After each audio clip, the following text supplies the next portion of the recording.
Good day, viewers, and welcome to another episode of Government and Public Service Reports in the great city of Port Harcourt, this Atlantic Television Network.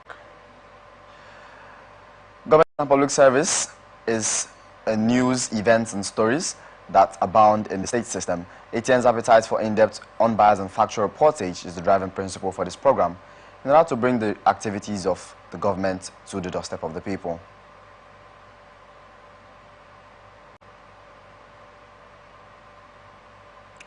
We'll go through the highlights of today's reports.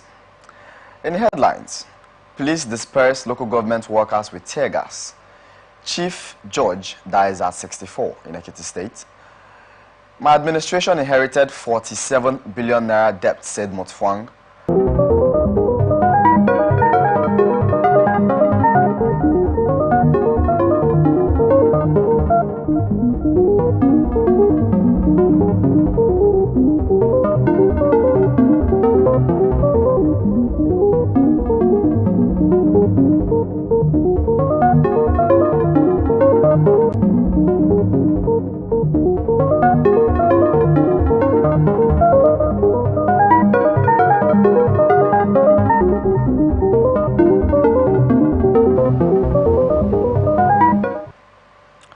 Welcome back, and now we dive to the details for today. Pandemonium happened in Isiokpo, headquarters of the Ikwere local government area on Monday, when policemen dispersed workers with gunshots and tear gas canisters.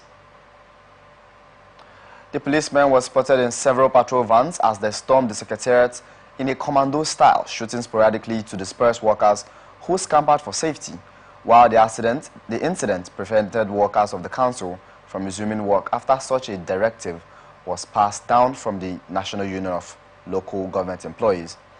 The Ikwere local government area was the worst affected during the attack on some council in the state by suspected political thugs after the local government elections, and since then, the council and two others have been under lock and key to prevent a repeat of the arson and violence that greeted the reopening of the council headquarters by the police.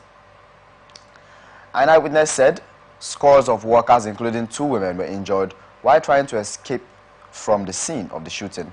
They added that many fled into nearby bushes for safety, and the chief of staff of Ikwere local government, Henry Richard, confirmed the incident, saying that there may be some casualties because many of the workers ran into the bushes. Spokesperson of the State Police Command, Grace Ringekoko, said the Ikwere local government secretariat was closed following the arson because it was one of the worst hits. A different story still in Rivers State. Information reaching our desk indicates that detectives attached to the Maiwon Divisional Police Headquarters in Dube, Port Harcourt, have rescued a 6-month-old male child named Lucky Sunday, kidnapped by one Mr. Erica. The child's parents, co-tenant at 25 Aneke Lane Street in Mile 2 Dube on Sunday 29 September 2024, reported. Recorded that Mr. Erica abducted the 6-month-old child belonging to his co-tenant and ran away to Uyo, Akwa Ibom State. Detectives from Maiwon Police Division trailed the suspect Erica to Uyo, arrested him, and brought him back to Port Harcourt 2 weeks ago. Erica was said to have sold the baby for 500,000 naira. Sources disclosed to our news desk that the prime suspect revealed to the police during the interrogation that the person who bought the child took the child to Enugu State.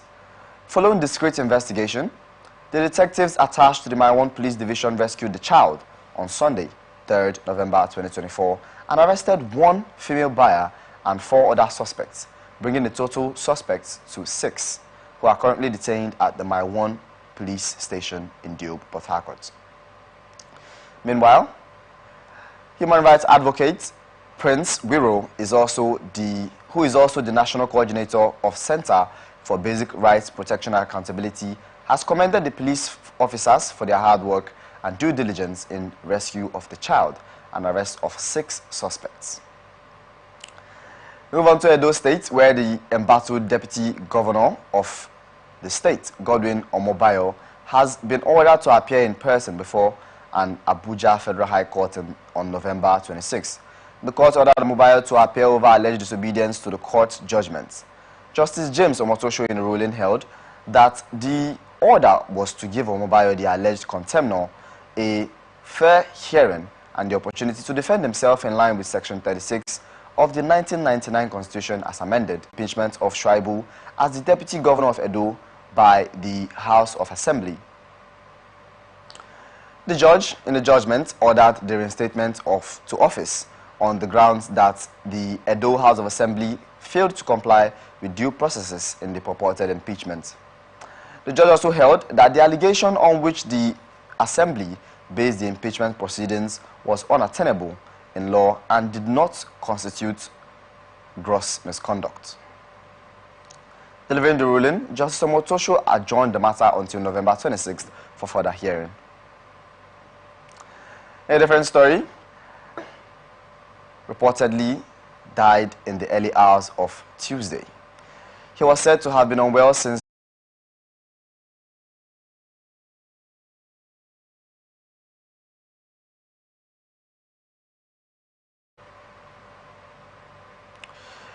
quoting him, "I have been briefed about it.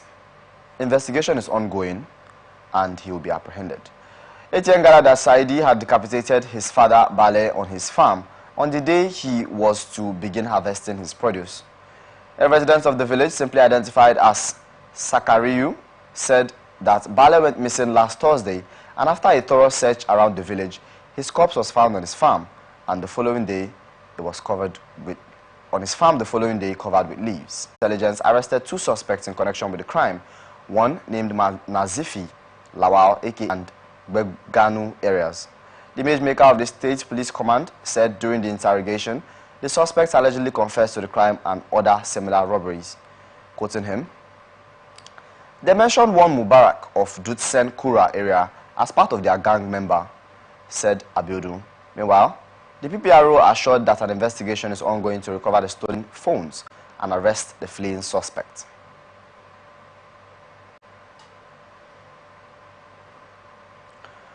On to Plateau State, where Governor Caleb Mutfwang has stated that his administration inherited 42 abandoned infrastructural projects amounting to a debt of approximately 47 billion naira. According to him, this development has significantly affected the state's standing in contract enforcement evaluations by the World Bank and Presidential Enabling Business Environment Council, which is PEBEC. He challenged leaders of the professional bodies present to fully leverage this opportunity and disseminate their insights and knowledge amongst their peers, thereby contributing to the advancement of the state. The head of Strategy and Results Delivery Office of the Executive Governor, Mr. Samari Mobibo, said one of the gaps they have found in the MDAs is the delivery of infrastructure. According to him, this has to do with capacity and ethical problems about best practices, pointing out that that is exactly what they want to address at the training. In Nasarawa State, Independent Electoral Commission has officially presented certificates of return to the 13 newly elected chairmen of local government areas in Nasarawa State. The ceremony held at NASEC headquarters on Monday marked the cumulation of the local government polls in which the All Progressives Congress claimed all 13 chairmanship positions. During the ceremony, NASEC chairman Ayuba Usman Wandai described the election as a transparent and credible process that reflected the will of the people. The APC dominated the elections, winning 140 out of 147 councillorship positions across the wards. The Social Democratic Party, which is the SDP, secured 5 councillorship seats, while the Zenith Labour Party, ZLP, won 2 seats. Wandai further expressed gratitude to all stakeholders, including security agencies, traditional rulers, the Inter-Party Advisory Council, and the media, for their contributions to the peaceful and orderly conduct of the elections. He also acknowledged the support from the Governor Abdullahi Sule and the Nasarawa State House of Assembly, which he said was instrumental to ensuring the success of the polls. Bandits have attacked the Turari community in Dutsinma local government area of Katsina State. The bandits abducted an activist, Ibrahim Mai Katai, during the invasion, while the activist was shot. His 2 wives were abducted to an unknown destination. Kaita is known for his advocacy for good governance and has been a vocal and critical voice in efforts to improve the region. Banditry, kidnapping and terrorism have been on the rise in Katsina for the last few years, with many attacks unreported. The state government, led by Umar Adiku Rada, has also ramped up efforts aimed at addressing the situation with the creation of a Katsina Vigilante Service, a community policing initiative. The latest attack is an indication that more needs to be done to reverse the trend in Katsina State. We are open for advert placements, news and events coverage, personality, society and political interviews, products, service promotions and commercials. You can continually reach us on our ATN socials, Facebook and YouTube, Atlantic Television Network, Instagram and TikTok, Atlantic TV Network 1, and on Twitter, Atlantic TV Net. On our website remains www.atlanticnetwork.tv. You're watching Government and Public Service reports on Atlantic Television Network in the great city of Port Harcourt. We'll be back after this break. Stay with us.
Beyond the Lines.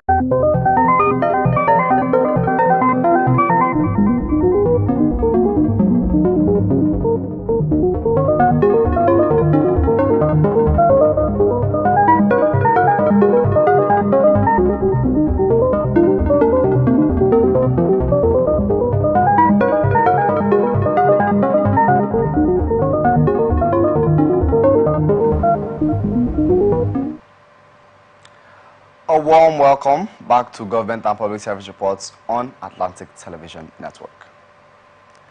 Now to the rest of our stories. Kaduna Police Command said it has rescued 2 kidnapped victims and recovered 283 rustled cows and 20 sheep. A statement by the command's PPRO, ASP Mansir Hassan, said 5 suspects were also arrested. He said on the 31st of October 2024, operatives from the anti-kidnapping unit led by SP Sani Ibrahim Zuntu acted on credible intelligence, leading them to a remote area in Gora village where they arrested the suspect and retrieved the livestock suspected to be stolen. The statement named those arrested as Danjuma Alhaji Ngunu, a 25-year-old, Saleh Shehu, a 35-year-old, Isiya Abdullahi, a 35-year-old, Abubakar Isiya, a 13-year-old, and Aminu Abdullahi, also known as Kanu, a 13-year-old. According to the statement, the suspect would face court proceedings after preliminary investigations. In other developments, officers from the Ikara division responded to reports of suspected bandit activity near Kauyen Magaji Auchan village. It said upon arrival, the police engaged the bandits in a gunfight, prompting them to flee, while 2 kidnapped victims, identified as Ibrahim Abdullahi and Hafsat Yusuf, were rescued and taken to a hospital for medical evaluation before being reunited with their families. In a different story, ahead of the upcoming festive season, the federal government, through the Federal Road Maintenance Agency, has launched a major road repair initiative to improve traffic flows across federal highways nationwide. During the flag-off of Operation Connect to Your Destination, Phase 2 in Kano State, FEMA Managing Director Engineer Chukwuemeka Agbasi outlined the project's targets. By the end of the exercise, FEMA aims to patch 18,850 square meters of road surface, rehabilitate over 12,000 field sections, complete 2,700 square meters of road overlay, and make 653 kilometers of road motorable. Engineer Sani Abdul Kadir, head of the FEMA's Direct Labor Department, noted that the road works are scheduled for completion by mid-December to avoid interruptions during the Yuletide period.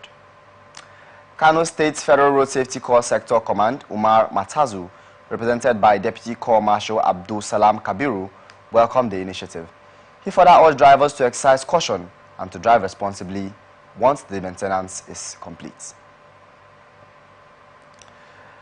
FCT Minister Barrister Yesom Ezenwanwike has assured quality works on the ongoing projects in the FCT week of Project Flag-Off. In an interview with journalists on Monday after the inspections, the minister expressed satisfactions on the work of the contractors handling the ICC and assured that the project would be completed by April next year, giving the country an international standard of conference center in the capital city of Nigeria. It's not a question of what I want, it's in line with the new agenda. We went to life camp, we tried to see the obstruction that may delay the finishing of that job, but by the grace of God, that has been sorted out. We believe in those 2 days, the communities or those who own some crops would have been compensated. And you know that job is being by Jonas Beggar. You can see the quality, you can see the reaction of the people there, how happy they are. We also went to Katampe, where CGC is doing, and we have to extend the what I would call the scope of the contract, because it will be more meaningful if it links to end-to-end. It will be more meaningful. And the contractors have agreed that they will see completed, even if it's an additional job, they will see completed at time schedule, that is May next year. So we're happy with that commitment. Speaking on the N5 and N16 roads in Life Camp and Katampe district, Wike revealed that he had directed the extension of the arterial road within the cadastral zone B07 in Katampe district to further link it to arterial road in Jahi district, which he said underscores the need for relocation of the communities to pave way for the project. And then we're here, this is the International Conference Center. You remember that when the president came to inaugurate the ECOWAS Parliament, it was embarrassing for Nigeria as the giant of Africa not to have a befitting international conference center. And therefore, Mr. President directed immediately that we must have to rehabilitate it and bring to international standard of what we call international conference center. And what I've seen John Brigadier, I'm quite satisfied that by the grace of God, April next year, they would have handed over this project that would be available for Nigerians to use. But what is important is that yes, we are going to have back what is called International Conference Center that can meet the standard of any other international conference center in the world. So I'm quite happy with what we are seeing. And all these things are geared that must be completed during the second year anniversary of Mr. President. By the grace of God, some of the projects will be outlined, will be President will be able to, say yes, in these 2 years, a lot of things have happened in Abuja. So we're very happy.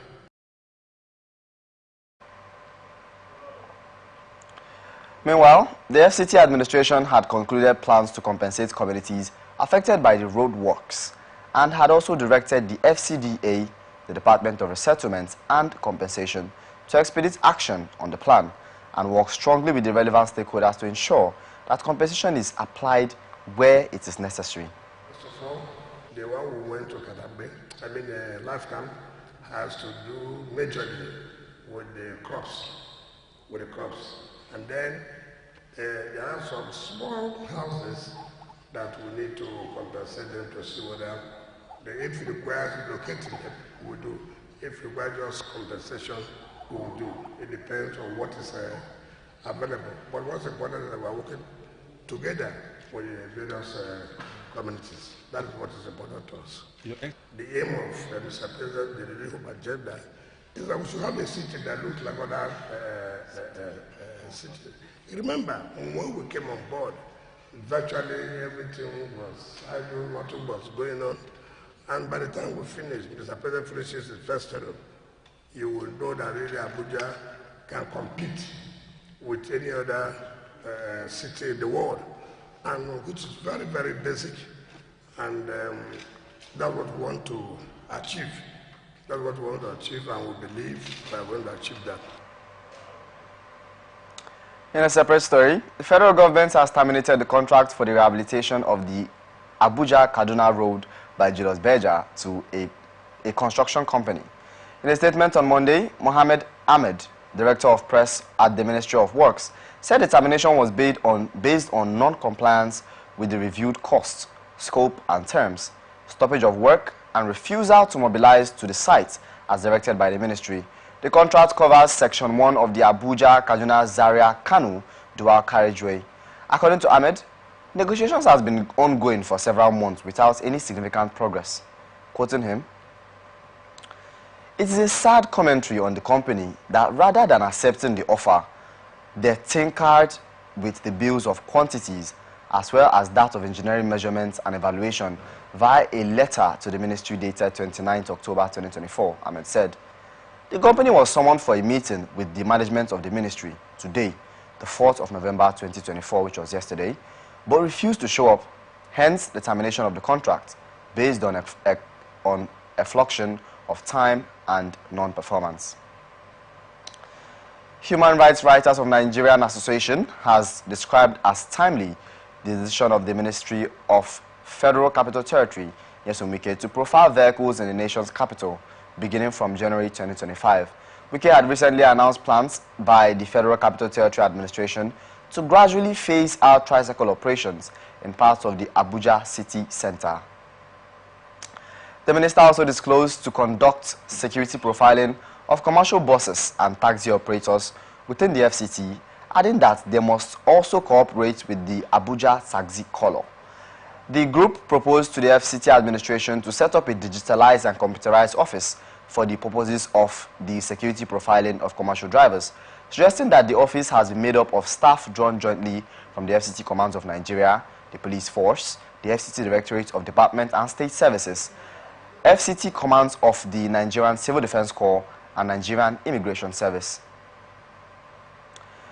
It warned against the imposition of fees payable by drivers whose security profiles are to be captured, noting that unscrupulous drivers and individuals, agents or criminal barons would infiltrate and corrupt the system.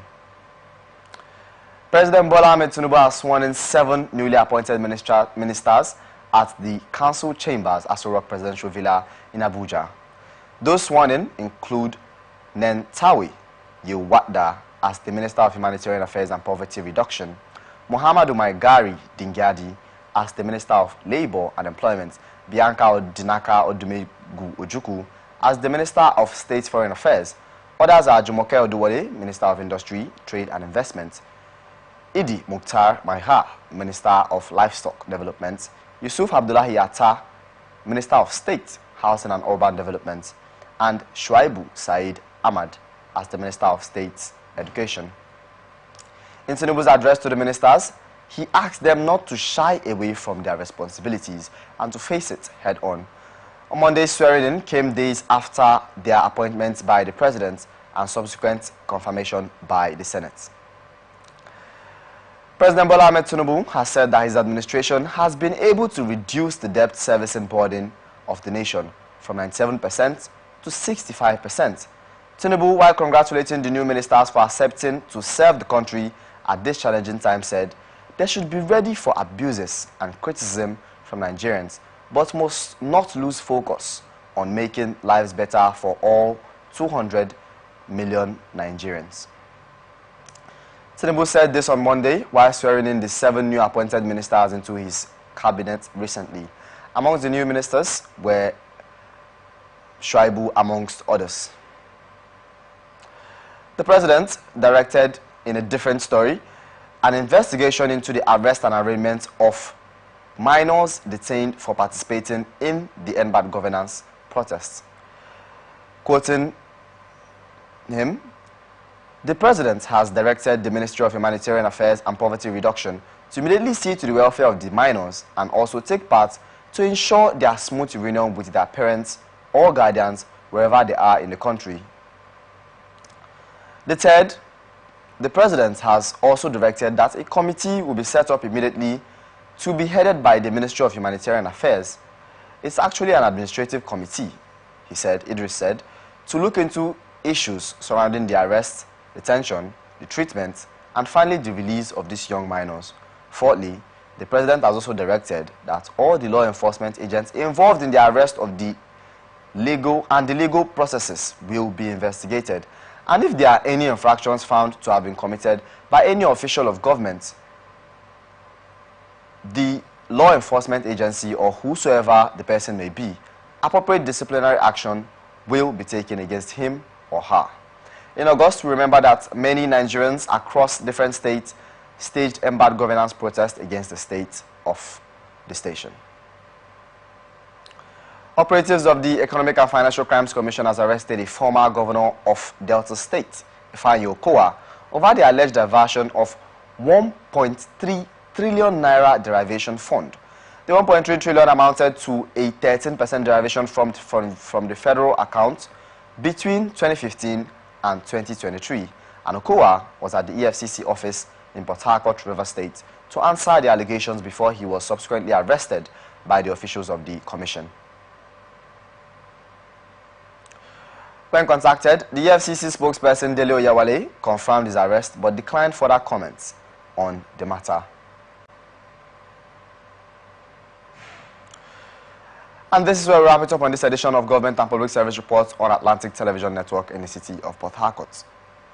I'm King David Obasi, thanking you so far for staying with us.